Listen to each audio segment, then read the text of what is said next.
February 1945, Versailles, France. Winter rain on palace windows. General Dwight Eisenhower, age 54, stared at the intelligence report that made no sense. The paper trembled slightly in his hands, not from fear, from confusion, from the weight of numbers that defied everything he understood about modern warfare. 87 out of 100 German prisoners of war feared Canadian troops more than Americans or British. Eisenhower set the report down, picked it up again, read it a third time. The leather chair creaked as he leaned back. Outside the tall windows, rain fell on the palace gardens where French kings once walked. Inside this office, the Supreme Commander of Allied forces in Europe tried to comprehend a mathematical impossibility. Canada fielded 180,000 combat troops on the Western Front. The United States fielded 2 million. For every single Canadian soldier, there were 14 American soldiers, 14 American rifles, 14 American uniforms, 14 American mothers waiting for letters home. Yet German soldiers, when questioned in cold interrogation rooms across France and Belgium, said the same thing, over and over. In different camps, different languages, different ranks, they feared the maple leaf more than the stars and stripes. Behind those numbers lived another number, 12,873. That was the count of Canadian casualties in 35 days at the Scheldt Estuary. 12,873 families receiving telegrams that started with the words, "Every family feared. We regret to inform you." 12,873 reasons why the German fear made no sense and perfect sense at the same time. The Scheldt controlled access to Antwerp port.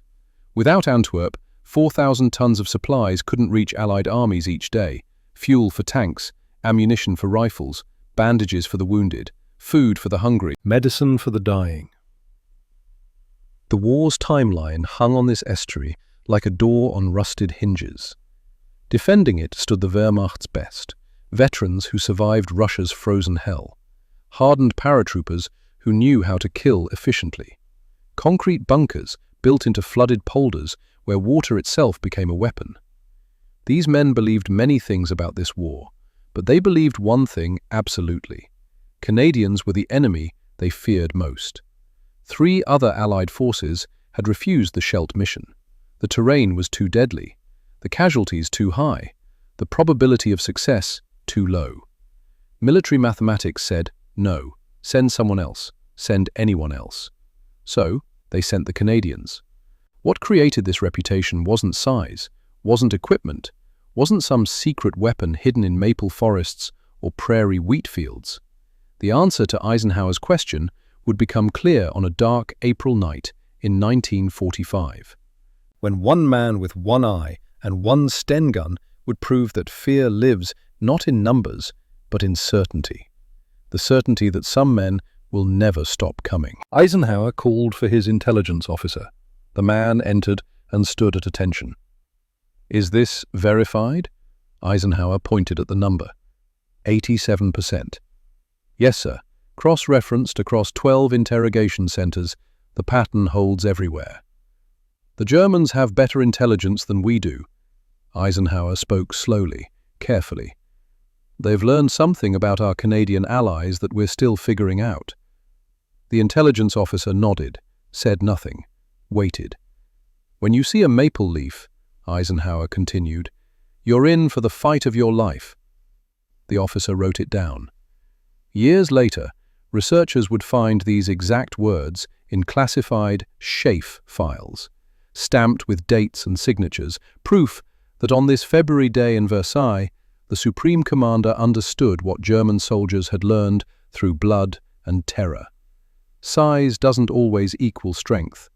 Numbers don't always equal victory. Sometimes something else matters more. But what? To understand the answer, you must first understand one man. His name was Marcus Aldrich Webb. He was 25 years old. He came from Montreal. He spoke French and English with equal fluency and German with enough competence to curse effectively. He had lost his left eye on June 6, 1944. the day the world remembers as D-Day, the day Marcus Webb stopped being able to see in 3 dimensions and started seeing things no one else could see. Fear, for instance, how it moves through men like electricity through copper wire, how it spreads from one soldier to another faster than any radio transmission, how it can break an army more completely than artillery ever could. Webb understood fear because he had felt it. At Dieppe in 1942, when he was 23 and bullets turned the beach into a graveyard.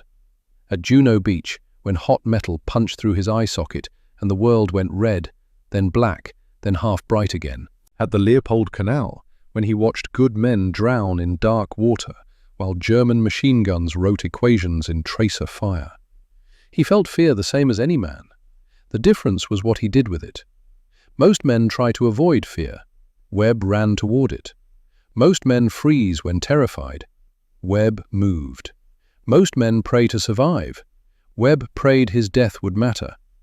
This difference made him dangerous in ways the Wehrmacht had never encountered. Let's go back. Before the missing eye. Before the fear. Before Marcus Aldrich Webb became the man who would make German commanders question reality itself. 1939. September 10th. Canada declared war on Germany 1 week after Britain. The Canadian peacetime army numbered 4,500 men, enough to fill a large high school, not enough to fight a war that would consume continents. Marcus Webb was 19 years old. He worked in his father's machine shop in Montreal. Good job, steady pay. He had a girl named Colette who worked at the department store on Rue Sainte-Catherine. They talked about marriage, about children, about the kind of peaceful future that young people plan when they don't yet understand how quickly the world can burn. Then came the radio broadcasts, the newspapers with photographs of Warsaw in ruins, the stories of what was happening in Europe. Webb had an older brother, Lucien, 27 years old, married, 2 children. Working as an engineer for the railway, Canadian law said single men would be called up before married men. Webb knew what that meant. If the war lasted long enough, if Canada needed more soldiers, they would take the single men first, men like Marcus. Only after the single men were gone would they start drafting fathers like Lucien. Webb made a decision that would define the rest of his life. He enlisted, voluntarily. On November 2nd, 1939, he told his father he was going to work. Instead, he went to the recruiting office and signed papers that traded his future for his brother's safety. When Colette found out, she cried. "The war might end before you even finish training," she said. "Maybe," Webb told her, "but if it doesn't, Lucien stays home with his children. That's worth any price." She gave him a small silver medal, St. Christopher, patron saint of travelers. "Bring it back to me," she whispered. Webb wore it every day for the next 5 years, even after Colette married someone else in 1941, even after he stopped receiving her letters. The medal hung against his chest, through training, through shipping to England, through battles that turned boys into ghosts. He wore it the day he lost his eye. He wore it the night he saved an entire town. The training happened in England, 1940 to 1942. While Britain fought for survival, Canadian soldiers trained in the rain and mud of Sussex and Hampshire. They waited for their chance to fight. British officers watched the Canadian camps with professional interest. They wrote reports about what they observed. The reports used careful language, diplomatic language, but the meaning was clear. The Canadians trained harder than other Allied forces. They used live ammunition in exercises, real bullets flying over their heads during practice advances. Men died in training. The Canadians considered this acceptable because men who learned to move under real fire were more likely to survive actual combat. They practiced attacks at night when most armies rested. They trained in terrible weather when British units stayed in barracks. They ran obstacle courses until they vomited, then ran them again. One British observer wrote in 1943, "The Canadians train as though each exercise will be their last. They practice aggression, not caution." Webb absorbed all of it. The night fighting, the live fire, the physical punishment that separated men who would quit from men who would die before quitting. But he learned something else too, something not taught in any manual. He learned to watch Germans the way a hunter watches prey. During training exercises, instructors would designate certain units to play the enemy. They would set up defensive positions, and the Canadians would attack. Standard stuff. Every army did this. Webb noticed something. The men playing Germans always set up defenses the way German doctrine taught. Machine guns in overlapping fields of fire, strong points mutually supporting, retreat routes planned in advance. It was predictable, which meant it was vulnerable. Webb started studying German tactics with the intensity of a rabbinical scholar studying Torah. He read captured training manuals. He listened to intelligence briefings about German units. He asked questions until his sergeants told him to shut up. Why did Germans always counterattack at specific times? Why did they rotate sentries every 2 hours instead of 3? Why did they prefer certain terrain features for artillery positions? The answer was always the same: doctrine. The German army ran on precision and discipline and doctrine. They had a manual for everything, a procedure for every situation. This made them efficient. It also made them predictable. Webb filed this knowledge away, waited for the day he could use it. That day came at Dieppe. August 19th, 1942. The French coastal town of Dieppe sat quiet in the darkness before dawn. At 5 in the morning, the silence exploded. 6,000 Allied troops landed on the beaches. 5,000 of them were Canadian. The youngest was 17. The oldest was 42. Most were between 20 and 25. Most had never seen combat. Most would never see anything again. The plan seemed simple: test the German coastal defenses, gather intelligence about how Germans protected French ports, prove the Allies could take and hold a town. Get in, complete the mission, get out. Everything went wrong from the first minute.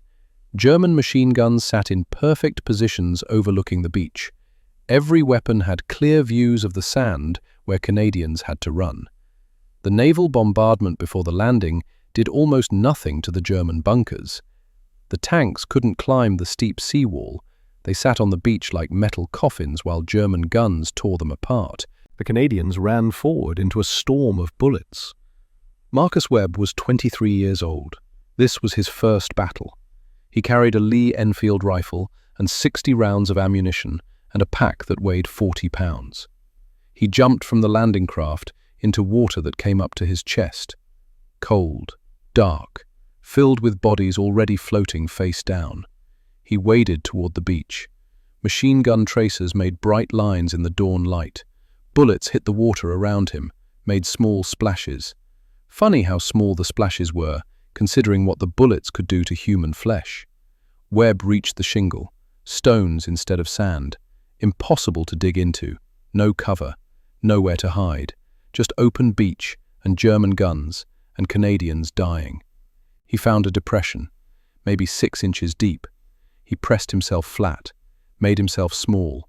Around him men screamed, some from wounds, some from fear, some just screamed. For 3 hours Webb lay in that depression, unable to move forward, unable to retreat, pinned by geometry and physics and the brutal mathematics of enfilading fire. He learned things in those 3 hours. He learned what fear tastes like.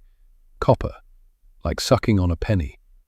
He learned what dying men sound like. Not like movies, quieter, more surprised. He learned that when you're terrified enough, your body empties itself, bladder, bowels, everything. Dignity becomes a luxury you can't afford. But he also learned something else, something that would define everything that came after. He learned to watch the Germans. Even pinned down, even terrified, Webb observed.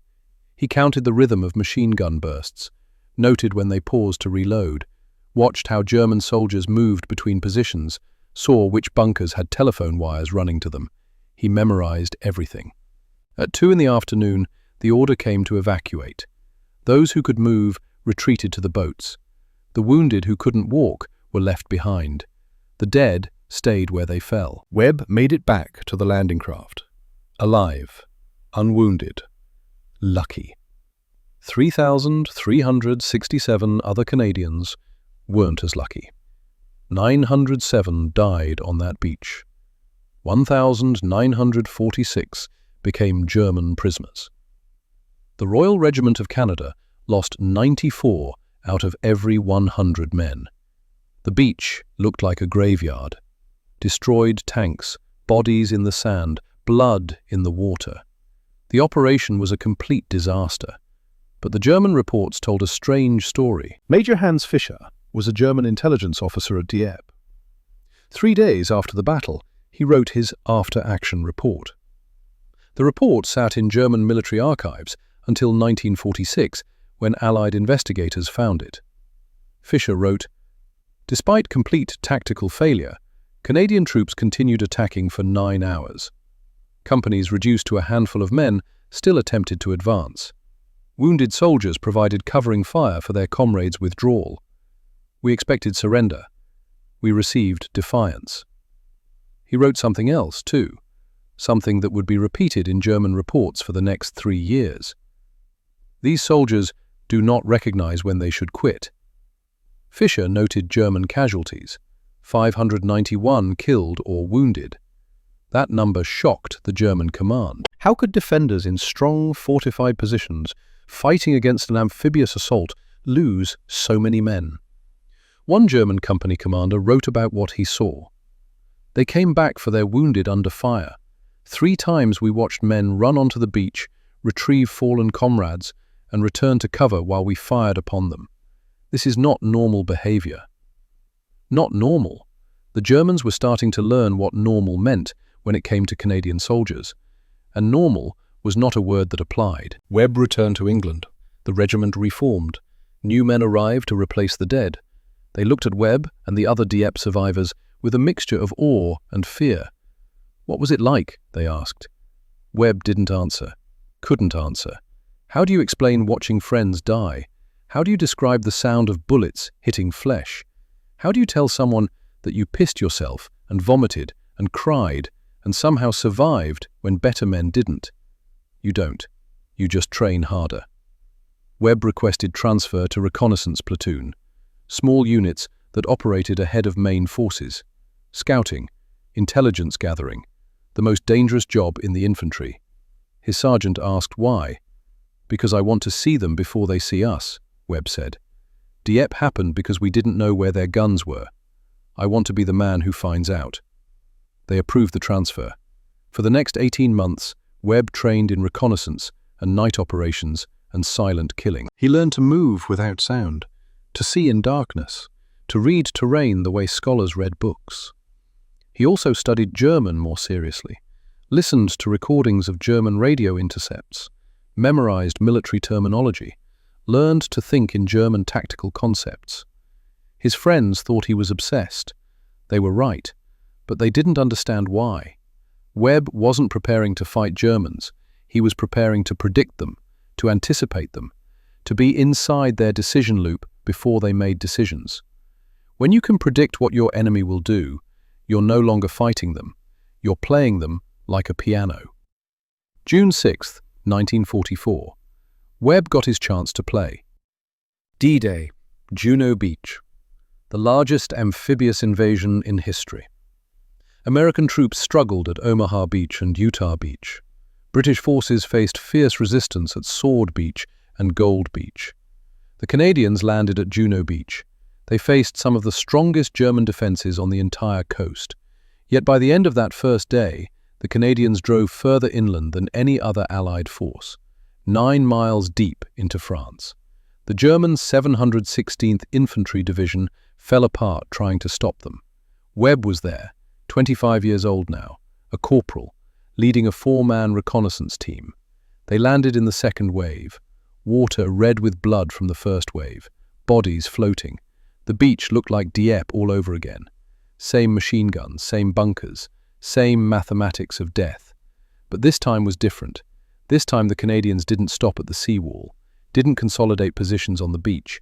They attacked immediately inland. They treated the beach as an obstacle to cross, not a position to hold. Webb's team moved fast, ahead of the main force, looking for German strongpoints, artillery positions, reserve units waiting to counterattack. At 11:30 in the morning, Webb's team was 3 miles inland, further than any other Allied soldiers. They found a farmhouse, German officers inside. Battalion headquarters for the 736th Grenadier Regiment. Webb had 2 choices: report the position and wait for reinforcements, or take it now before they realized how few Canadians were this far forward. He chose now. 4 men against 20. Bad odds. But Webb had learned something at Dieppe. Germans followed doctrine. Doctrine said battalion headquarters stayed behind front lines because they were safe there. This headquarters wasn't expecting an attack from behind. Webb's team hit them fast. Grenades through windows, rifle fire through doors, 30 seconds of violence, then silence. 16 Germans dead. 4 surrendered. Webb's team had 0 casualties. They were gathering maps and documents when the German sniper fired. 1 shot, from a window across the road. The bullet entered Webb's left eye socket, travelled through the eye, lodged against the back of the skull, didn't penetrate bone, didn't kill him, just took his eye. Webb fell, hands to face, blood pouring between fingers, pain like nothing he'd ever known. His men thought he was dead, then he sat up. "I can still shoot," he said, blood running down his face. "I've got a right eye. Let's go." The medic wanted to evacuate him. Webb refused. "My brother didn't get to come because I came instead," Webb said, voice tight with pain. "If I go home now, they'll call him up. I can fight with 1 eye. I'm staying." They argued. Webb won. The medic bandaged the wound, gave him morphine, told him he was insane. Webb smiled, half his face covered in bloody bandages. "Probably, but I'm an insane Canadian. That makes me dangerous." It was a joke, sort of. But the German prisoners heard it. They saw this man take a bullet through the eye and refuse to quit. They saw him stand up, grab his rifle and prepare to keep fighting. One of them would later tell interrogators, "That's when I understood. These soldiers are not like us.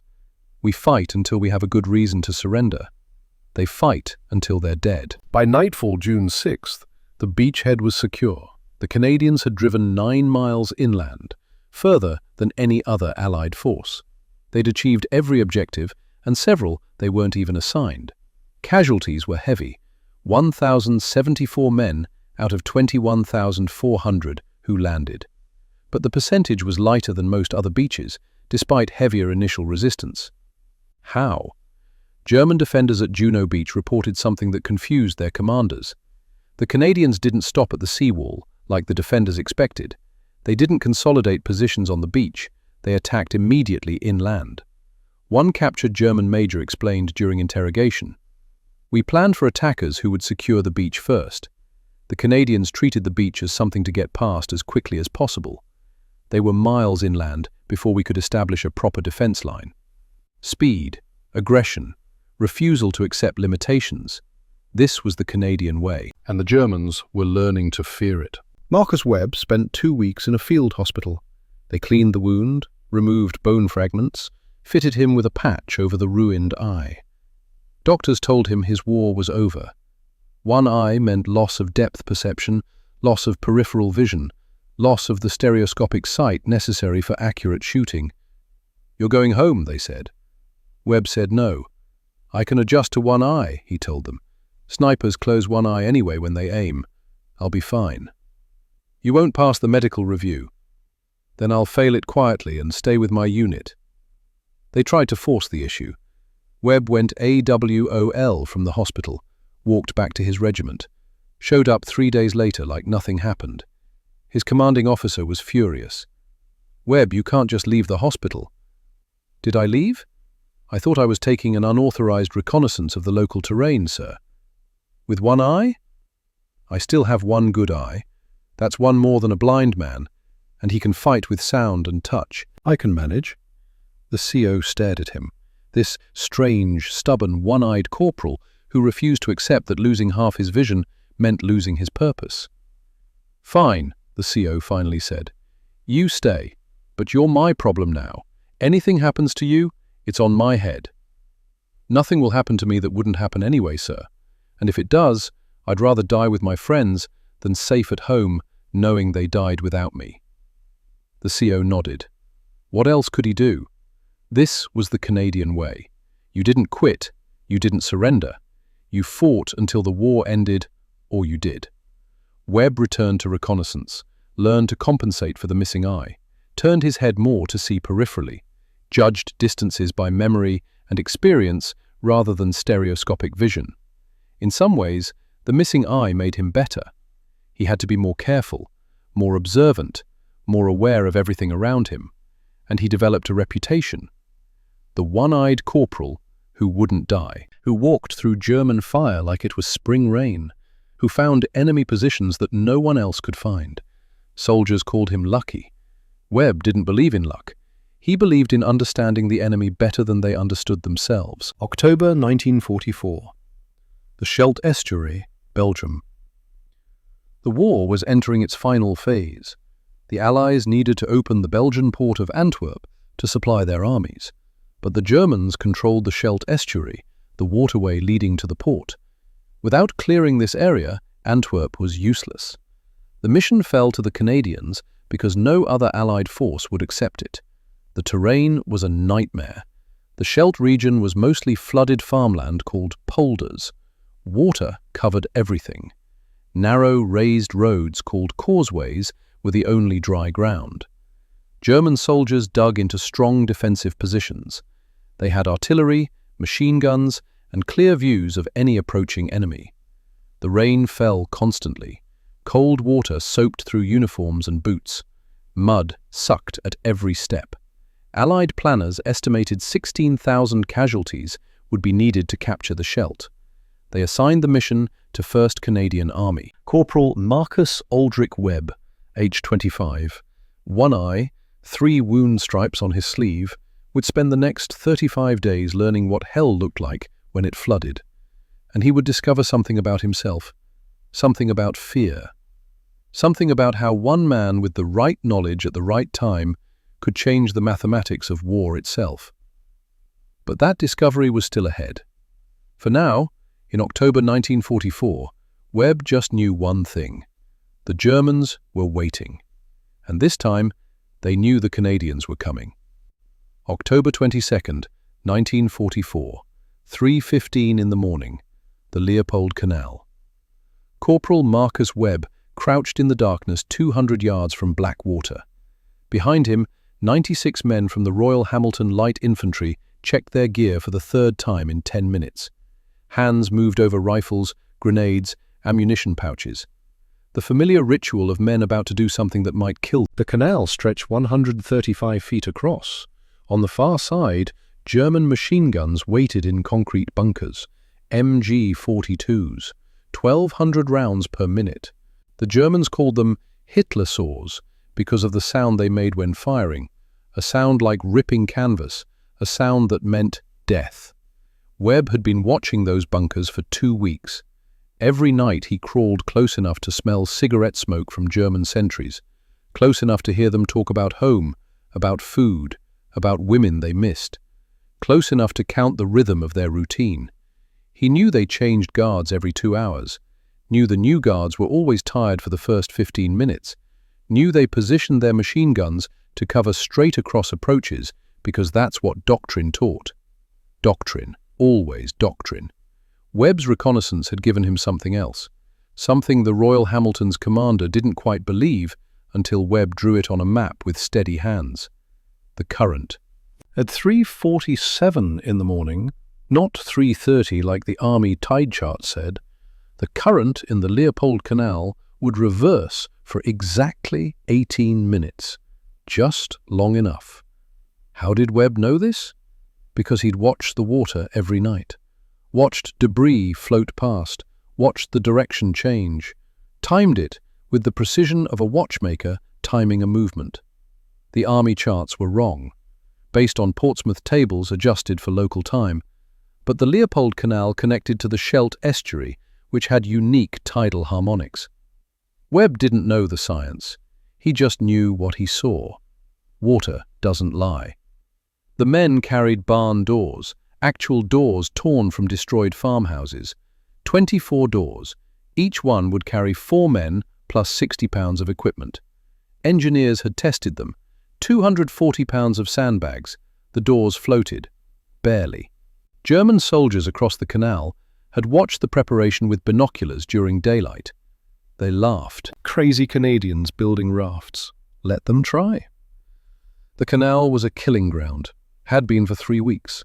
47 Canadian graves proved it.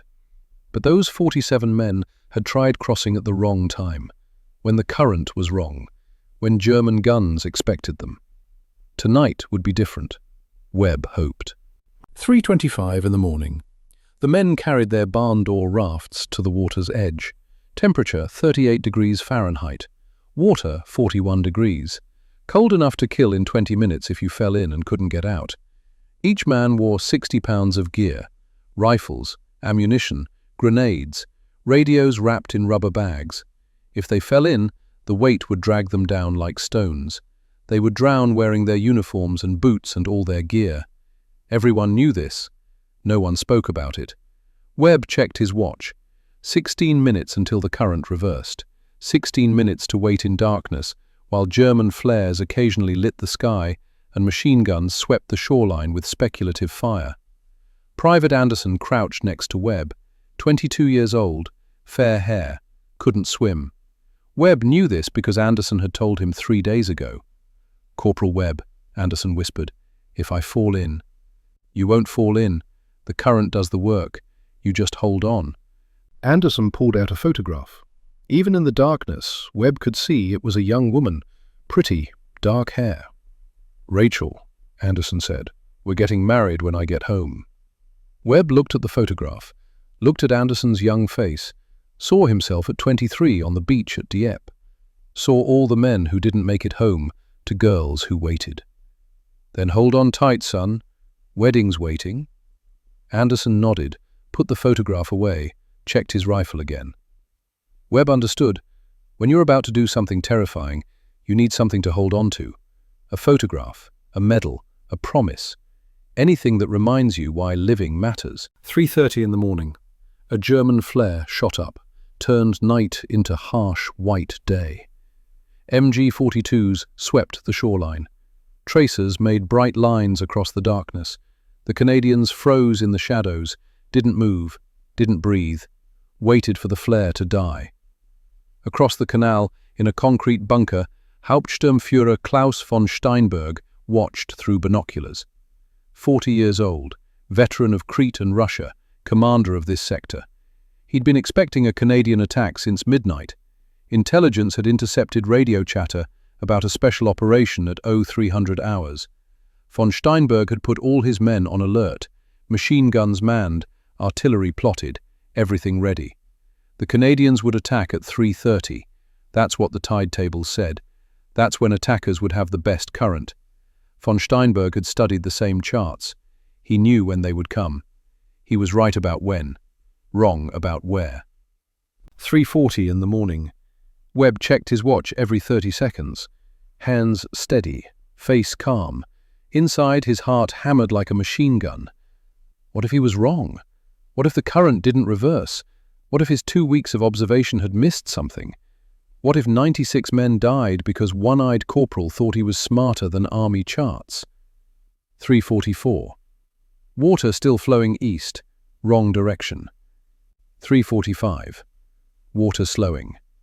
3:46. Water stopped. Webb held his breath, watched the surface, looked for debris, anything floating. 3:47.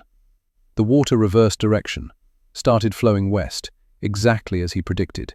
Webb exhaled, felt the weight lift slightly. Slightly. He whispered the order. Now. The first 6 rafts entered the water in complete silence.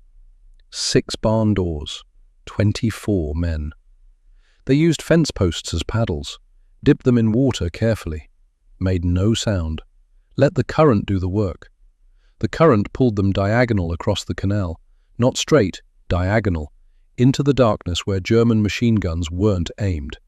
Von Steinberg watched from his bunker, binoculars scanning, looking straight across where the attack should come, where doctrine said it would come. He didn't see the rafts. They were downstream, in shadows, moving at an angle no one expected. 350, German flare shot up. Von Steinberg saw them, 6 rafts already halfway across. Wrong angle, wrong approach, wrong everything. He yelled, "Fire!" But his machine gunners had to reposition, had to swing their weapons. Wasted 5 seconds, 10 seconds. The MG-42s opened up. Tracers lit the water. Bullets made small splashes. Hit wood, hit flesh. The second raft was hit. 2 men fell into black water. 60 pounds of gear dragged them down. They sank without time to scream. Just gone. Swallowed.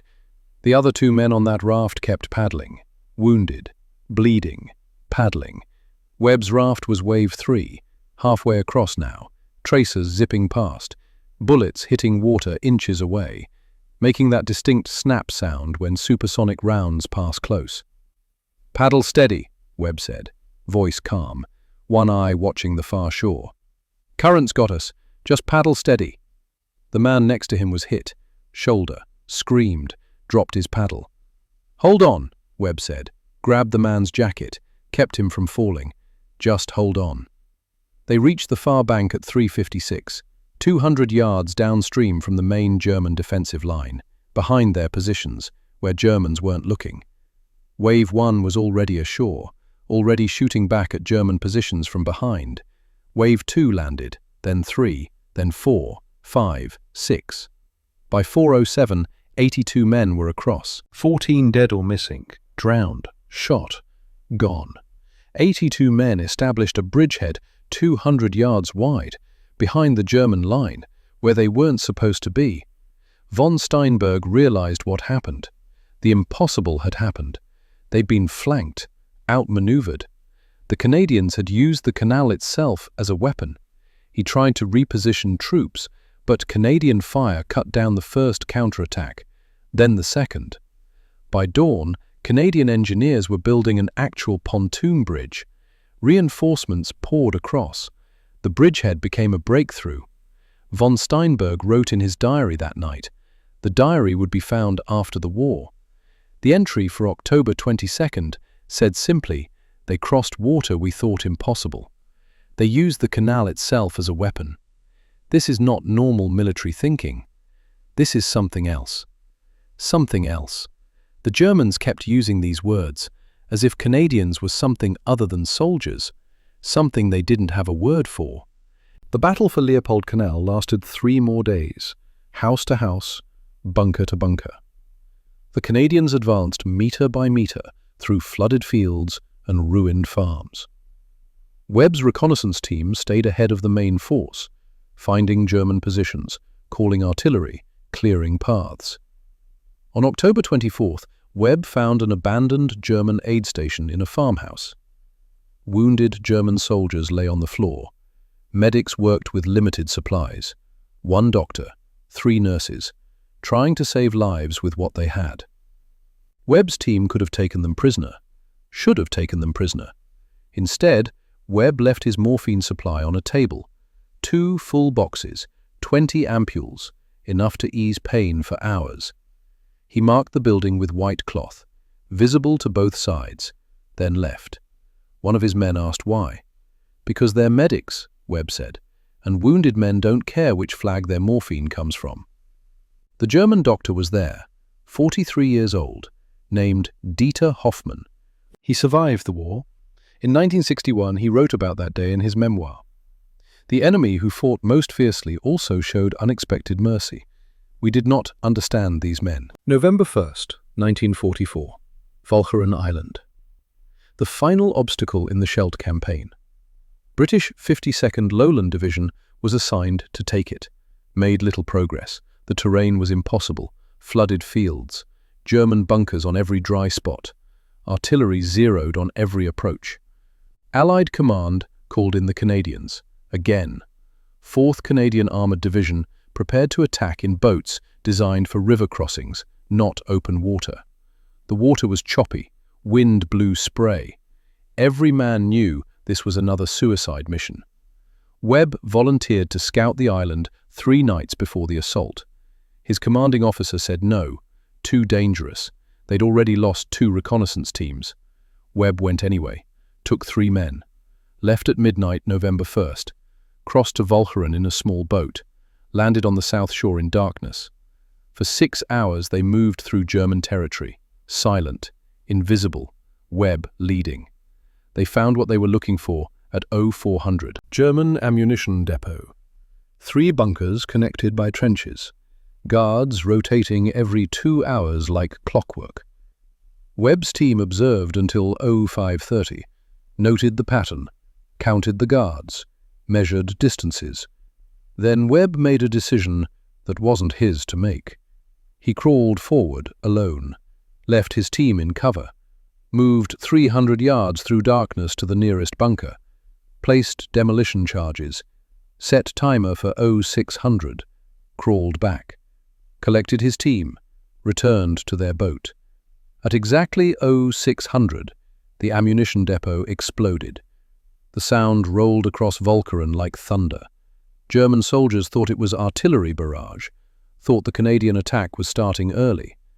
They retreated to their bunkers, took cover, prepared for bombardment, which meant they weren't watching the water when the actual Canadian assault came 3 hours later. 4th Canadian Armoured crossed with lighter resistance than expected. The Germans were disorganized, off balance, their ammunition supply destroyed, their morale shaken.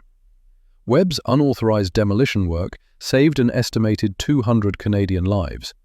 When his CO found out what he'd done, the man was furious. "Webb, you could have been killed. You could have gotten your whole team killed. You had no authorization." "Better to ask forgiveness than permission, sir, and I'm hard to court-martial if I'm dead." The CO stared at him, this one-eyed corporal who kept doing impossible things like they were routine. "You're either very brave or very crazy, Webb." "Both, sir. Definitely both." November 8th, 1944. The Scheldt campaign ended. 35 days of combat. The cost was written in numbers that didn't capture the reality. 12,873 Canadian casualties. Killed, wounded, missing, gone. Every unit had empty spaces where soldiers once stood. Every company had names that wouldn't answer roll call. Every family had telegrams starting with, "We regret to inform you." Webb had been wounded twice more. Shrapnel in his left leg, burns on his right hand, minor wounds. He refused evacuation both times, stayed with his unit, kept fighting. On November 9th, he sat on the remains of a destroyed bunker and tried to count how many men from his original company were still alive, still combat effective. He stopped counting at 19. Out of 120 who started the campaign, 19. That night he wrote a letter to his brother Lucien, the only letter Webb would write during the entire war. "Lucien, I've seen 47 men from our company die. I remember every name. I see their faces when I close my eye. The living face, not the dead one. I prefer to remember them alive. I stay in this war because if I go home, you come here. I can't let that happen. I've seen what this does to men. The ones who die are lucky. They don't have to carry the memories. I'll end this war myself if I have to. Keep the family safe. Tell Colette I kept her medal. It still works. I'm still here. Marcus." He never sent the letter, kept it in his pack, found it again years later and couldn't remember why he wrote it or why he kept it. But the words were true. Webb would end this war himself if he had to. He would get his chance. April 10th, 1945. 5 months after the Scheldt. The war was ending. Everyone could feel it. Germany collapsing, Hitler in a bunker, Soviet armies approaching from the east, Allied armies from the west. But collapsing empires fight hardest in their death throes, and German soldiers still held Dutch towns, still made Dutch civilians suffer under occupation. One of those towns was Zwolle, population 12,000, located in eastern Netherlands. Strategic importance minimal, but it sat on roads the Canadians needed for their advance into northern Germany. Allied command planned the liberation of Zwolle for April 14th. Standard procedure: artillery bombardment, infantry assault, take the town, move on. Expected civilian casualties, 2 to 400. Expected building damage, 40%. These were acceptable numbers in military mathematics. The arithmetic of war, where human lives become variables in equations about strategic necessity. Webb heard about the plan on April 10th. He was in the officer's tent getting briefed on reconnaissance missions when the artillery schedule came up. Zwolle gets hit April 14th at 0600, the artillery officer said. 30-minute bombardment, 5 batteries, should soften them up nicely. Webb looked at the map, saw Zwolle marked, saw the civilian population estimate, saw the artillery impact zones overlaid on residential areas. "Sir," Webb said, "request permission to scout Zwolle before the bombardment." "Denied. Too close to the assault date. Too risky." "Sir, if I scout it, maybe we can identify specific German positions, more precise targeting, less civilian casualties." "Webb, we don't have time. The bombardment is scheduled. The plan is set." Webb nodded, said nothing more, walked out of the tent. His sergeant found him an hour later, packing reconnaissance gear. "Webb, you were told no." "I wasn't asking permission, Sarge. I was informing them of my intentions. Different thing entirely. You go AWOL again, they'll throw you in the stockade. They can try, but first they have to catch me, and I'm getting pretty good at not being caught." The sergeant sighed, looked at this stubborn one-eyed corporal who'd survived Dieppe and Normandy and the Scheldt, and probably should have died a dozen times, but kept refusing to obey that particular order. "How many men you taking?" "1, Private Arsenault. He volunteers easily." "When you leaving?" "Tonight, 2300 hours." "When you coming back?" "Hopefully before the artillery starts." The sergeant nodded slowly. "I didn't hear any of this conversation." "What conversation, Sarge?" "Exactly." April 13th, 1945, 2300 hours, 11 at night. Webb and Private Arsenault moved through darkness towards Zwolle. They crossed German lines at a known weak point, guard post that changed shifts at midnight. Webb had scouted it 3 days earlier, without authorization, of course. They entered Zwolle at 23:47, moved through empty streets, Dutch civilians under curfew, German patrols every 30 minutes. Predictable. Doctrine. Webb's mission was simple: scout German positions, count troops, identify headquarters, return with intelligence, maybe convince command to use precision strikes instead of carpet bombardment, save civilian lives if possible, return alive if possible, die trying if necessary. Standard reconnaissance. Webb had done it 50 times, but something felt different tonight. Webb couldn't name it. Some instinct, some sense that this night would matter more than others. They moved carefully, silent, Webb leading, Arsenault following 10 yards back. Good spacing. If one got caught, the other might escape. At 00:15, April 14th now, they were in the center of town. Had identified 3 German strongpoints, 2 machine gun nests, 1 company headquarters in a hotel. That's when the German patrol came around the corner. 4 soldiers, Wehrmacht, rifles ready, flashlights out. They saw Webb and Arsenault at the same moment Webb saw them. For 1 second, nobody moved. That frozen moment when everyone realizes violence is about to happen, and nobody wants it to happen, but it's going to happen anyway. Then Webb moved, fired his Sten gun, 3-round burst, got 2 Germans. The others scattered, shouted, raised alarm. "Go!"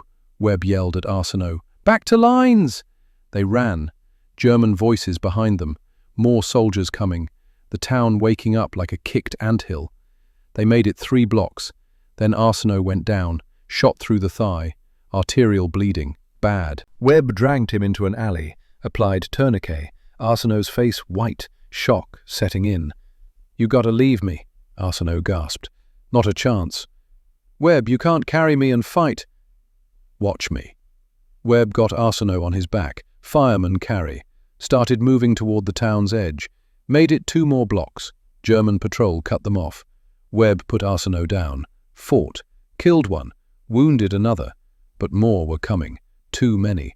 Webb looked at Arsenault, looked at the town, looked at his options.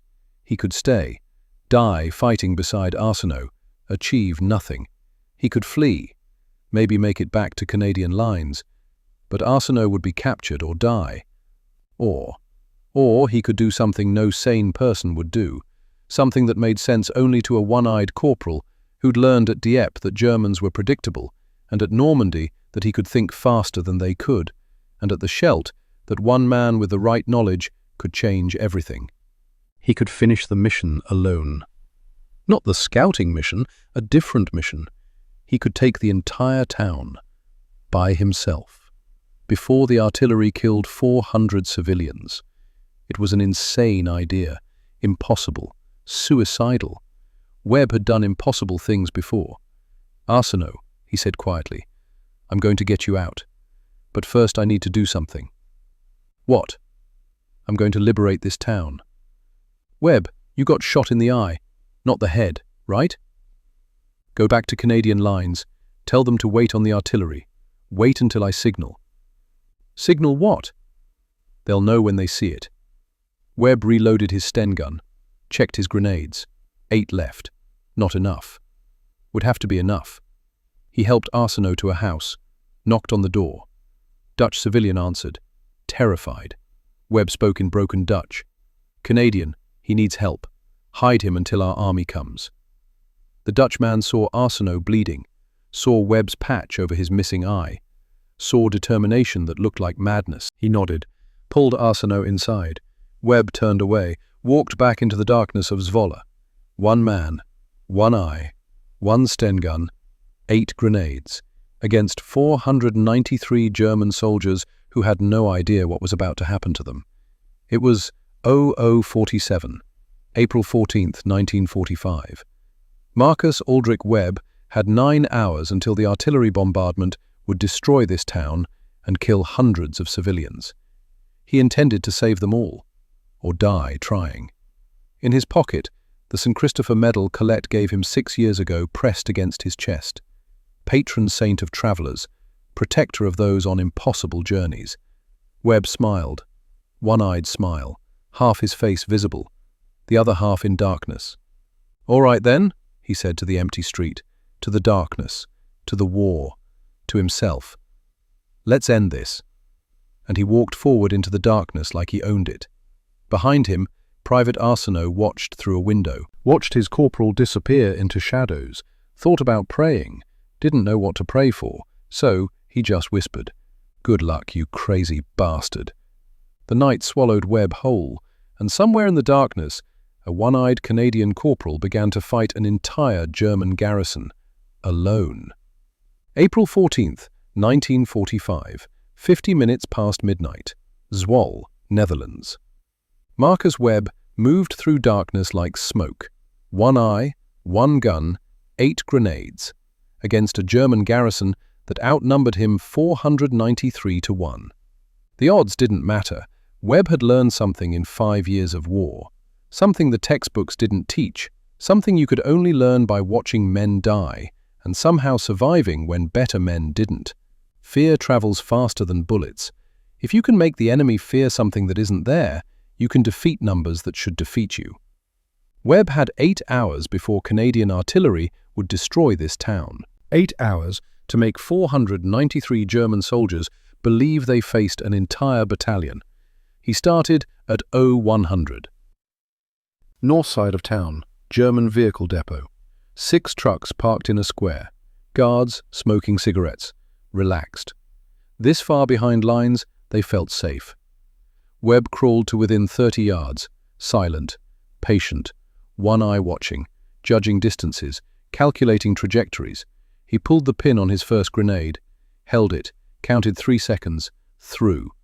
The grenade arced through darkness, landed between 2 trucks, exploded, fuel tanks ruptured, fire bloomed orange and yellow, trucks exploded in sequence, boom, boom, boom, like fireworks. German soldiers scattered, shouted, grabbed weapons, fired at shadows. Webb was already gone, moving south, 3 blocks. Found a window on the 2nd floor of a residential building, broke glass, fired his Sten gun, 3-round burst, into the street below where German soldiers were running toward the vehicle depot. Hit 2. Others dove for cover. Returned fire at the window. Webb was already down the stairs, out the back door, moving east. The German 0130. 1:30 in the morning. German ammunition storage. Basement of a civilian building. 4 guards outside. More inside. Webb found a side entrance. Unlocked. Civilians fled days ago. Building empty. He moved through darkness inside, found the basement stairs, smelled cordite and gun oil, heard German voices below, laughing, playing cards. Guards who thought they were safe. Webb had learned demolitions from Canadian engineers, not formally, just watched, asked questions, remembered. He had 3 more grenades. He taped them together, improvised charge, set it against ammunition crates, pulled the pin on the center grenade, wedged it so the spoon stayed compressed. Then he ran a wire to the stairwell, tied it to the grenade, rigged it so anyone coming down the stairs would pull the wire, climbed back upstairs, fired his Sten gun out a window, into the street, random direction. German guards heard gunfire, ran inside, down the stairs, pulled the wire. The grenades detonated, ignited ammunition. The explosion shook the entire block, blew out windows, sent a fireball through the building's roof. Webb was 2 blocks away when it happened, felt the shockwave, saw the sky light orange. German commanders now knew they had serious problems. Explosions in 3 locations, ammunition depot destroyed, vehicle depot destroyed, gunfire from multiple directions. They sent urgent radio messages, requesting reinforcements, reporting coordinated attack, estimating battalion-strength enemy force. One man was rewriting their intelligence reports simply by being in 3 places fast enough to seem like 30. 0200, 2 in the morning. Hauptmann Friedrich Müller commanded the Zwolle garrison. 38 years old, veteran of Poland and France. Good officer, competent, professional. He sat in his headquarters, a hotel converted to military use, maps on the wall, radio crackling with reports. Hauptmann, explosion at vehicle depot. Hauptmann, ammunition storage destroyed. Hauptmann, contacts in sectors 4, 7 and 9. Müller studied the map. 3 sectors, contacts in each. Explosions coordinated. This was a planned attack. Multiple companies, probably regimental strength. But why now? Allied forces were still kilometers away. Air reconnaissance showed no major movement. Unless this was advance force, special operations, softening defenses before main attack. Müller had seen this before, in France. Commandos infiltrating at night, causing chaos. Then the main force attacks at dawn. He made the logical decision, the correct decision based on available intelligence. He ordered defensive positions reinforced, all available troops to man strong points, prepare for major assault at dawn. He didn't know the truth, that the entire attack was one man who understood how commanders think, who knew they would see patterns where only chaos existed, who exploited doctrine to create illusions. 0245. 2:45 in the morning. Webb found what he was looking for. German radio in an abandoned position. Previous guards dead or fled. Radio still working. He turned it on. Found the frequency German units were using. Listened. Reports coming in. Units requesting orders. Commanders coordinating. All in German. Webb's German was functional, not perfect, but good enough. He pressed the transmit button, spoke in German with a rushed voice, accent wrong, grammar broken. But in chaos, nobody questions broken German. Sektor 3, heavy contact. Kanadische Infantry, company strength. Request immediate support. Released the button. Waited. Response came. Sektor 3, reinforcements en route. Webb smiled his one-eyed smile. He just made German commanders send troops to Sector 3, where nothing was happening, where he wasn't, dividing their forces, making them weak everywhere by trying to be strong somewhere. He moved to a different location, waited 15 minutes, transmitted again. Sektor 7, armor contact. Request anti-tank weapons. No armor existed. Webb didn't have tanks, didn't have anything except audacity and understanding of how fear multiplies in darkness. But German commanders heard armor and reacted, sent their Panzerfaust teams to Sector 7, away from where Webb actually was. 0330. 3:30 in the morning. Webb had been fighting for 2.5 hours, killed approximately 20 German soldiers, not because he wanted to kill, because they were between him and objectives, because this was war and killing was mathematics. He'd thrown 5 grenades, had 3 left, fired 200 rounds from his Sten gun, captured 2 German MP-40 submachine guns from dead soldiers, now carried 3 weapons, ammunition from the dead, his leg hurt, shrapnel wound from November acting up, hand hurt, burns from November not fully healed, eye socket throbbed where the missing eye used to be, phantom pain. Strange how parts of you that don't exist anymore can still hurt. He was exhausted, operating on adrenaline and stubbornness and the absolute refusal to let 400 civilians die because artillery commanders preferred efficiency over precision. He found another window, 3rd floor of a building overlooking the central square. German troops gathering there, confused, orders conflicting, some told to go north, some south, some east, nobody knowing what was happening. Perfect chaos. Webb fired into the square, not aiming to kill, aiming to terrify, bullets hitting cobblestones, sparking, Germans scattering, firing back at muzzle flash. But Webb was already moving, downstairs, out back, running through alley, while they shot at windows he'd already left. Ghost warfare, psychological warfare, making them believe they fought shadows that multiplied and attacked from everywhere and couldn't be killed because they weren't really there. Except one was there, and he was very real and very angry and absolutely determined. 0400. 4 in the morning. Hauptmann Müller stood at his map. Red pins showing contact locations, 7 different positions, reports of explosions, gunfire, coordinated movement. His intelligence officer made estimates based on the data. Hauptmann, based on contact frequency and distribution, I estimate 2 to 3 companies, possibly battalion strength with advance elements already in town. Main force will attack at dawn. Müller nodded. The mathematics made sense. The pattern was clear. This was coordinated, professional, exactly what Allied special operations would do before a major assault. What he didn't know, what he couldn't know, was that every contact was one man who moved fast and understood that humans see patterns, even when patterns don't exist. One man who'd learned at Dieppe that Germans follow doctrine, at Normandy that speed defeats numbers, at the Scheldt that determination defeats firepower. One man who was currently sitting on a rooftop 2 blocks away, eating a chocolate bar he'd found in a dead German's pocket, watching the headquarters building through his one good eye and planning his final move. 0420, 20 minutes later. Webb had 1 grenade left, 3 weapons, maybe 40 rounds total ammunition. He'd been fighting for 3 hours 20 minutes. Dawn was 90 minutes away. Artillery bombardment was 100 minutes away. He needed to end this, soon.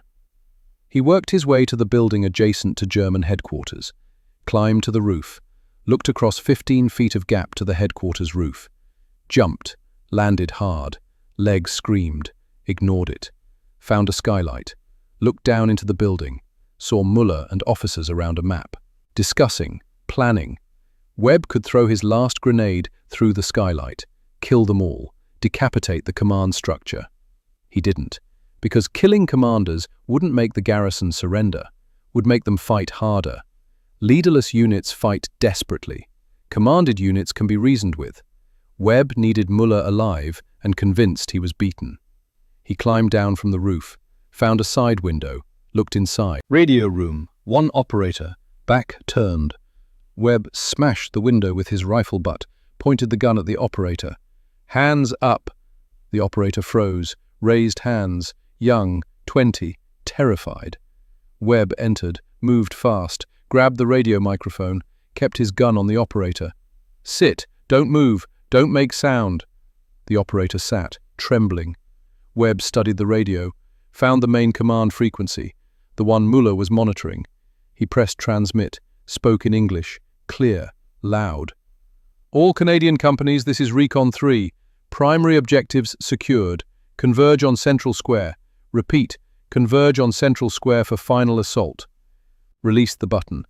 In the room below, Muller heard this transmission. English, Canadian accent, clear orders for multiple companies to converge. Muller looked at his officers. They looked at him. The intelligence officer spoke. Hauptmann, if they're converging from multiple positions for final assault, we're surrounded. They've been infiltrating all night. We thought we were fighting small elements. They're everywhere. Muller walked to the window, looked out at darkness, tried to see what was out there. He saw nothing, which was somehow worse than seeing something. His mind filled in the blanks. Canadian companies in every shadow, moving toward his position, converging, overwhelming. The mathematics were clear. His garrison of 493 men, against estimated battalion strength, maybe 800, maybe more, already inside the town, already positioned. If he fought, casualties would be severe. If he held, they'd be surrounded. If he tried to break out, they'd be caught in open ground. The decision formed, the logical decision, the correct decision based on everything he knew. Everything he knew was wrong, but he didn't know that. 0445. 4:45 in the morning. Muller gave the order. Full garrison withdrawal, immediate. Leave non-essential equipment. Take weapons and wounded. Move north toward German lines. Maintain unit cohesion. Move now. The order spread. German soldiers abandoned positions, formed columns, moved out. 493 men, walking away from a town they'd held for months, walking away because they believed they were surrounded by superior force, walking away from one exhausted corporal with one eye and almost no ammunition who couldn't believe his plan had actually worked. Webb watched from the headquarters building, watched German columns marching north, leaving. He'd done it. Impossible. Insane. Done it anyway. He sat down, suddenly exhausted, legs shaking, hands trembling, adrenaline draining away, leaving only fatigue. The St. Christopher Medal pressed against his chest. Still working after 6 years. Still keeping him alive when he probably should have died 100 times. "Thank you," Webb whispered, to the medal, to Colette who gave it, to whatever kept him breathing when so many better men stopped. Then he stood. Work wasn't finished. Needed to signal Canadian lines, stop the artillery, save the town.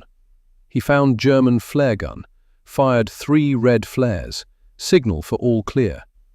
Canadian observers saw them, questioned them, held artillery fire pending confirmation. Dawn came slowly, light spreading across Zwolle like hope. 0550, 10 minutes before artillery bombardment would have started. Dutch civilians emerged from homes, curfew over, Germans gone, confused, expecting destroyed buildings, expecting Canadian army everywhere. Instead they found their town intact, undamaged, whole. And in the central square stood one man, one-eyed, limping, covered in soot and blood, some his blood, some others, holding a Sten gun that was almost empty, surrounded by captured German weapons. Beside him, 93 German soldiers sat with hands on heads, the ones Webb had captured individually as they realized what happened. As they understood one man had defeated their entire garrison through sheer audacity and psychological warfare. An old Dutch woman approached, 72 years old, named Anna Visser. She'd survived 4 years of occupation, seen Germans march in, now watching them march out. She spoke in Dutch. Webb understood enough. "Where is your army?" Webb looked at her. One eye, tired but alive, smiled that one-eyed smile. "I am the army," he said in broken Dutch.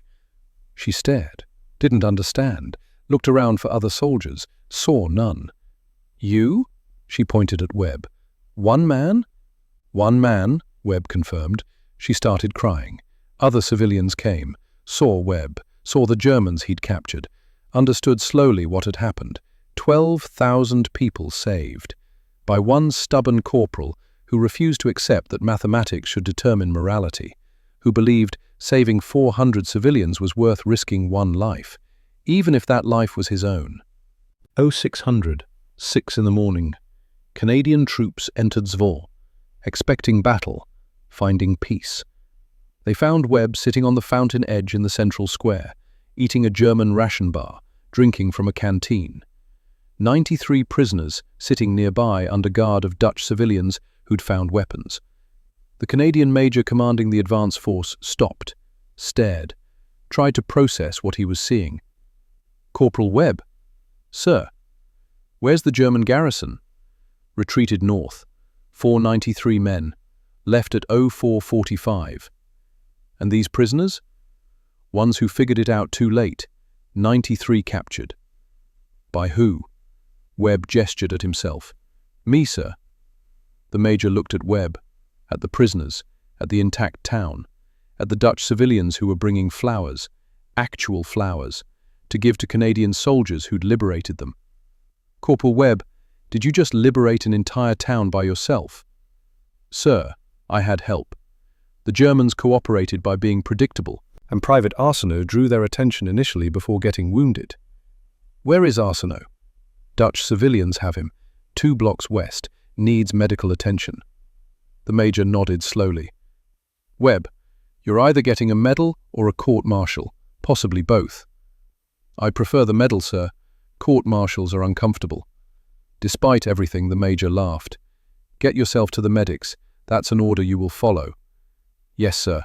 Webb stood, limped toward the medical truck. Dutch civilians lined the streets, touching his uniform, saying thank you in Dutch, crying, laughing, alive. Webb nodded to each one, kept walking. Work done. Mission complete. Town saved. 400 civilians who would have died in artillery fire went home that night to families. Lived, grew old, had children who had children who had children. All because one man refused to accept acceptable losses. April 15th. One day later. Allied High Command received the report, read it 3 times, didn't believe it, sent investigators. The investigators confirmed everything, interviewed Dutch civilians, German prisoners, Canadian witnesses, verified the timeline. 1 man, 8 hours, 493 Germans retreated, 93 captured, approximately 20 killed, town intact, 0 civilian casualties. Expected civilian deaths if artillery used, 300 to 400. Expected building damage, 40%. Actual damage, 3 windows broken by Webb. The report would eventually reach Eisenhower's desk, but that was later. For now, it moved through channels, officers reading, not believing, reading again. May 8th, 1945. VE Day. Victory in Europe. The war ended. Germany surrendered. Hitler was dead. The nightmare was over. Marcus Webb was in a hospital in Brussels, finally accepting treatment for his accumulated injuries, the shrapnel, the burns, the exhaustion, the missing eye that still hurt. Doctors told him he'd accumulated enough points to go home immediately. "Your war is over, Corporal. You're going back to Montreal." Webb nodded, felt nothing. Strange how the end felt emptier than the fighting. A letter arrived while he was in hospital, from Lucien, his brother. "Marcus, I heard about Zwolle. The whole story is spreading through military channels. They're calling you the one-eyed liberator. I never knew what you were doing over there. Now I understand why you stayed. Thank you for keeping me home. Thank you for keeping my children from growing up without a father. You gave them their future by risking yours. I'll never forget that. Come home. We're waiting, Lucien." Webb read it twice, folded it carefully, put it with the other letter he'd written but never sent. Then he cried. First time in 5 years, not from pain, from release, from knowing it was over, from knowing his brother and nephews would live in a world where this wouldn't happen to them. The war took 6 years from Webb, took his eye, took his youth, took the chance at a normal life with Colette, who married someone else while he fought. But it gave him something too, purpose, meaning, the knowledge that one person can matter, that one determined individual can change outcomes that numbers say are fixed. He wore the St. Christopher Medal when they shipped him home. 6 years of war, still working, still protecting. Colette's gift survived what Webb barely did. June 1st, 1945. Montreal, Canada. Webb arrived by train, limped off wearing his uniform and patch and 3 wound stripes and medals he didn't remember earning. Lucien was waiting, wife and children beside him. They saw Marcus coming, saw the patch, saw the limp, saw how 6 years of war had aged him 20. Lucien hugged him, said nothing. What words could cover this? The children stared at Uncle Marcus they'd heard about, but never really knew. The one-eyed man who'd kept their father home. Webb knelt down, painful with the leg, looked at his nephew, 7 years old now, born while Webb was training in England. "Your father is the bravest man I know," Webb said. "He stayed home and raised you while others went to fight. That takes more courage than anything I did." The boy didn't understand, would understand later. Years later when he was old enough to know that heroism wears many faces. 1945 to 1965. 20 years. Webb worked as a pipe fitter. Good job, steady work. Came home dirty every night. Showered, ate dinner, watched television, lived a normal life. He never talked about the war. When people asked, he'd say, "I did my part," and change the subject. He never attended reunions, never marched in parades, never gave interviews. He married in 1947, woman named Claire, pharmacist. She knew about the war but didn't ask questions. They had 3 daughters, Nicole, Sophie, Marguerite. He raised them carefully, taught them French and English, taught them to work hard, never taught them violence, never taught them hate. The war stayed buried, locked in memory where it couldn't hurt anyone else. His daughters grew up, not knowing their father had done anything unusual. They knew about the eye patch, knew he'd been in the war, didn't know details. Didn't know their gentle father, who fixed pipes and built them dollhouses and read them bedtime stories, had killed approximately 147 men, had saved thousands, had done things that would make them either proud or terrified. Probably both. Webb preferred it this way. The war was behind him. He'd won his personal victory by keeping Lucien home, keeping his nephews from needing to fight. That was enough. 1965, 20 years after the war. Webb's nephew, Lucien's son, now 27, getting drafted for Vietnam. Webb heard this, drove to Lucien's house, sat at the kitchen table. The 2 brothers who'd survived by one staying home. "Marcus, they're taking my son," Lucien said, voice breaking. "After everything you did to keep me home. Now my boy goes to war." Webb sat silent, remembered 1939, remembered making the same choice, remembered 6 years of fighting so Lucien wouldn't have to. "It's different now," Webb finally said. "Different war, different reasons. I can't stop this one by volunteering." "I know, but it feels wrong. He's 27, same age you were at the Scheldt." Webb nodded. "Talk to him. Tell him what I never told you. War doesn't make you stronger. It just shows you what you already were. If he goes, tell him to be smart, be careful, stay alive. That's the only victory that matters." The nephew deployed, served 1 tour in Vietnam, came home, alive, changed, but alive. Webb never spoke to him about war, didn't need to. The nephew understood now what his uncle had been carrying for 30 years. 1990. 45 years after the war. Webb was 71 years old, retired. Claire had died 3 years earlier, cancer. The war wasn't the only thing that took pieces of you. He lived alone, still in Montreal, same house he'd bought in 1947. Daughters visited. Grandchildren asked why Grandpa wore an eye patch. "Old injury," he'd say, "happened long ago." Then one day, a letter arrived. From Netherlands, from a school in Zwolle. "Dear Mr. Webb, we are students at Zwolle Secondary School. We have been studying the liberation of our town in 1945. We discovered your name in archives. We learned what you did. We wanted to write and say thank you. Our grandparents survived because of you. We exist because of you. Would you consider visiting our school? We would like to meet the man who saved our town. Respectfully, Class of 1990. Webb read the letter 3 times, hands shaking. Not from age, from memory flooding back after decades of pushing it down. His daughters found him crying at the kitchen table, letter in hand. "Papa, what's wrong?" He showed them the letter. They read it, looked at him. "Papa, what did you do in the war?" So Webb told them, for the first time, all of it. Dieppe, Normandy, the Scheldt, Zwolle, everything he'd buried for 45 years. They listened, stunned. This gentle man who'd raised them, who'd never been violent, who'd taught them kindness. This man had fought a war and saved a town and done things that shouldn't be possible. "Why did you never tell us?" Nicole asked. "Because that's not who I want to be," Webb said quietly. "I want to be your father, not a soldier, not a hero, just a man who loves you and wanted you to grow up in a world where you'd never have to do what I did." They understood, didn't fully, but enough. Sophie asked, "Will you go? To Netherlands?" Webb looked at the letter again, thought about the town he'd saved, the people who lived because he'd refused to accept acceptable losses. "Yes," he said, "I think I will." April 1992, 47 years after Zwolle. Marcus Webb, age 73, returned to Netherlands. First time since 1945.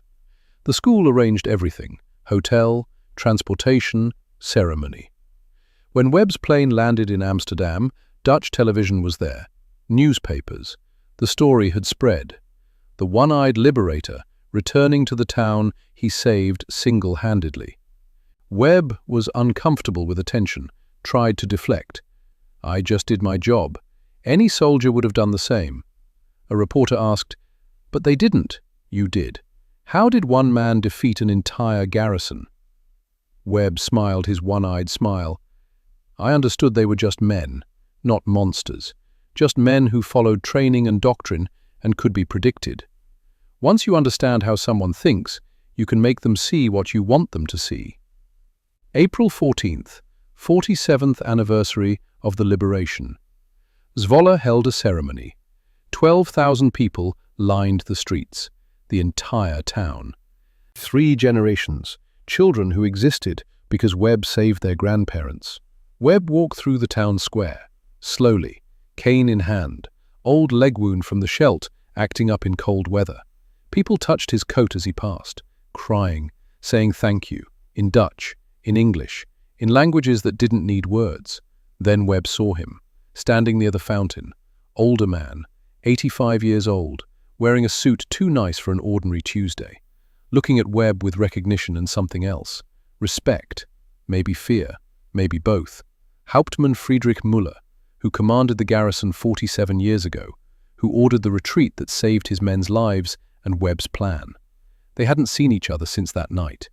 Müller was captured 2 weeks later when Germany surrendered, spent 3 years in POW camp, returned to Germany, became a teacher, lived quietly. When he heard Webb was returning, he'd bought a plane ticket, came to Netherlands, to face the man who'd beaten him without firing a shot in his direction. They stood 5 feet apart, old men now, enemies once, something else now. Müller spoke first, English careful but clear. "Corporal Webb." "Hauptmann Müller. I commanded the garrison you defeated." "I remember. For 47 years I wondered how many of you there were that night." Webb looked at him with his one eye. "Just me." Müller's face showed shock. Even after all these years, even after reading reports and knowing intellectually, hearing it confirmed was different. "Impossible. We heard explosions, gunfire from multiple locations, radio communications from different sectors." "All me, moving fast, using your doctrine against you, making you see what you expected to see." Müller processed this, then laughed, sound caught between admiration and disbelief. "You made me look like a fool. You saved 493 of your men by retreating. You made the right choice. I would have killed them all if you stayed." "Would you?" "Yes." The certainty in Webb's voice was absolute, Not pride, not boast, just fact. Müller nodded slowly. Then I'm glad I retreated. Those men went home, had families, lived, because I believed a lie you told me. Because you were smart enough to know when fighting was futile. They stood silent. Two old soldiers who tried to kill each other's sides, who'd both survived when so many hadn't, who carried 47 years of memory and wondering. Then Müller extended his hand. Webb looked at it, looked at Müller, saw not the enemy, saw another man who'd been caught in machinery bigger than both of them, who'd done his duty, who'd chosen to save lives when he could have spent them. Webb shook his hand. The crowd watching didn't understand why enemy soldiers embraced, why tears ran down weathered faces, why two men who should hate each other looked like brothers reunited. But other veterans understood. The ones who'd fought, the ones who knew. War makes enemies of men who might have been friends. Peace reveals that enemies were always just men. Webb stayed in Zwolle 3 days, met survivors, met children and grandchildren of people he'd saved, visited the school, spoke to students about things he'd never spoken about. A 12-year-old girl asked, "Were you scared that night?" Webb considered lying, decided truth was better. Yes, terrified, every moment. But fear doesn't mean you stop. Fear means you keep going even though you're afraid. Brave isn't not being scared. Brave is being scared and doing it anyway. The students listened. These children of peace trying to understand war from a man who'd lived it. On his last day, Webb returned to the central square, where he'd stood 47 years ago covered in soot and blood and exhaustion. Anna Visser's granddaughter approached. She was 62 now.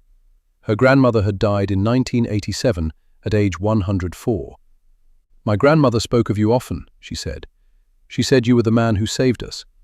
She wanted me to give you something if I ever met you." She handed Webb an envelope. Inside was a photograph, black and white, faded, dated April 14th, 1945. It showed Webb sitting on the fountain, one-eyed, exhausted, surrounded by Dutch civilians bringing flowers. The moment of liberation captured on camera, Webb never knew existed. On the back, Anna Visser had written in careful English, "This is what a hero looks like. Not perfect, not untouched, but present. Thank you for being present when we needed someone to be." Webb stared at the photograph, at his younger self, at the man he'd been when he still believed one person could change everything. That man had been right. "Thank you," Webb whispered. Back in February 1945, in an office in Versailles, General Dwight Eisenhower had asked a question. Why do German prisoners fear Canadians more than Americans or British? Eisenhower had looked at numbers. 180,000 Canadians, 2 million Americans. The mathematics made no sense. But he'd written in his diary after reading the reports, after understanding what men like Webb accomplished. The Germans have learned what we're still figuring out. Size doesn't always equal strength. Numbers don't always equal victory. The Canadians proved that training, leadership, and sheer determination create disproportionate effect. We might have ended the war sooner had we understood this earlier. Eisenhower's intelligence officer had captured it more simply in those classified SHAEF files. When you see a maple leaf, you're in for the fight of your life. Because behind every maple leaf was a man who chose to be there, who volunteered not because he had to, but because he chose to, who fought not for conquest but to protect, who refused to accept that numbers determined outcomes, who understood that sometimes the smallest force applied at exactly the right place, with absolute determination, could move the world. Men like Marcus Aldrich Webb, who was 25 when he lost his eye on Juno Beach, who could have gone home, who chose to stay, who chose to keep fighting, who chose to be the man who stood between civilians and artillery fire. That choice echoed forward through time, through generations, through 12,000 people who lived, who had children, who had grandchildren, who have great-grandchildren walking streets in Zwolle today because one-eyed corporal refused to accept acceptable losses. This was the answer to Eisenhower's question. Not the size of the army, not the weapons, the certainty, the absolute refusal to acknowledge defeat as an option. Webb carried that certainty through 6 years of war, carried it home, lived it quietly for decades after. Webb returned to Montreal, back to his quiet life. But something had shifted. The weight he'd carried for 47 years felt lighter. He'd gone to Zwolle expecting nothing, found forgiveness he didn't know he needed, found peace with the violence he'd done, found that saving lives mattered more than taking them. He lived 14 more years. 2006, Marcus Aldrich Webb was 87 years old, surrounded by daughters and grandchildren and great-grandchildren who filled his quiet house with noise and love. His last words were in French, to Nicole, who sat beside his bed. "I kept them safe. Your uncle, your cousins, everyone. I did what I set out to do. We know, Papa, you can rest now." Webb smiled, closed his one eye, the other forever closed 62 years earlier, fell asleep, didn't wake up. His funeral was small. Family, friends, fellow veterans who remembered. But 6 families from Netherlands attended, bought plane tickets, flew to Montreal. Strangers who weren't strangers. People who existed because Webb had chosen to fight alone rather than let artillery kill hundreds. The youngest was 19, great-great-granddaughter of Anna Visser. 4 generations removed from that April night in 45. She spoke at the funeral, young voice, steady. "My great-great-grandmother told my great-grandmother, who told my grandmother, who told my mother, who told me. One Canadian saved our entire town. I asked, was he a general? She said no. Better. He was a soldier who refused to quit. I never met him, but I exist because he lived. Thank you, Marcus Webb, from all of us who wouldn't be here without you."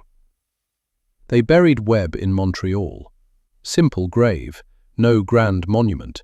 The marker reads, Marcus Aldrich Webb, 1919 to 2006. Devoted father, beloved grandfather. Corporal, Canadian Army. Nothing about Zwolle, nothing about the one-man liberation, nothing about the impossible made possible. But in Zwolle, Netherlands, there's another monument. Town Square, bronze plaque, English and Dutch. April 14th, 1945, Corporal Marcus Webb, Canadian Army, liberated this town. One man, one night, 12,000 lives saved. We remember. Every April 14th, the town gathers, lays flowers, says his name, teaches children about the one-eyed corporal who proved that one determined person with the right knowledge at the right time can change everything. One eye, one night, one town, one man. And sometimes, against all odds, against all mathematics, against everything that says it shouldn't work, one person is enough.